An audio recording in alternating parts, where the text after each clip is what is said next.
ಹಸಿರುಹಳ್ಳಿ ಗ್ರಾಮದ ಕಥೆ. ಹಸಿರುಹಳ್ಳಿ ಎಂಬುದು ಚಿಕ್ಕದಾದ ಶಾಂತವಾದ ಗ್ರಾಮ.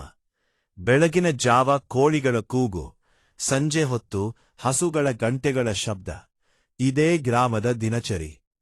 ಗ್ರಾಮದ ಮಧ್ಯದಲ್ಲಿ ದೊಡ್ಡದಾದ ಆಲದ ಮರ ಇತ್ತು.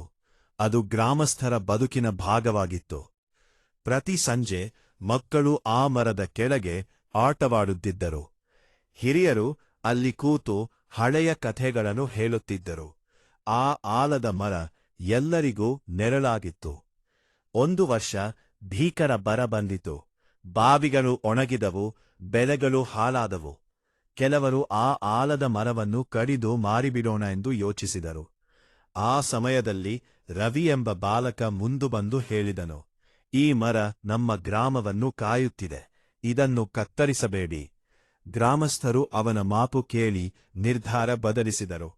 ಕೆಲ ದಿನಗಳ ನಂತರ ಆ ಮರದ ಬೇರೆರಗನ ಬಳಿ ನೀರು ಉಕ್ಕಿ ಹರಿಯತೊಡಗಿತ್ತು. ಹಳ್ಳಿಗೆ ಮತ್ತೆ ಜೀವ ಬಂದಿತ್ತು. ಬೆಳೆಗಳು ಬೆಳೆಯಲಾರಂಭಿಸಿದವು.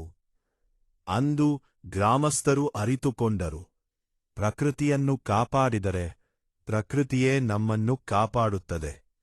ನೀವು ಬಯಸಿದರೆ ನಾನು ಇದನ್ನು ಮಕ್ಕಳ ಕಥೆ, ಚಿಕ್ಕ ಕಥೆ ಅಥವಾ ನೈತಿಕ ಪಾಠದೊಂದಿಗೆ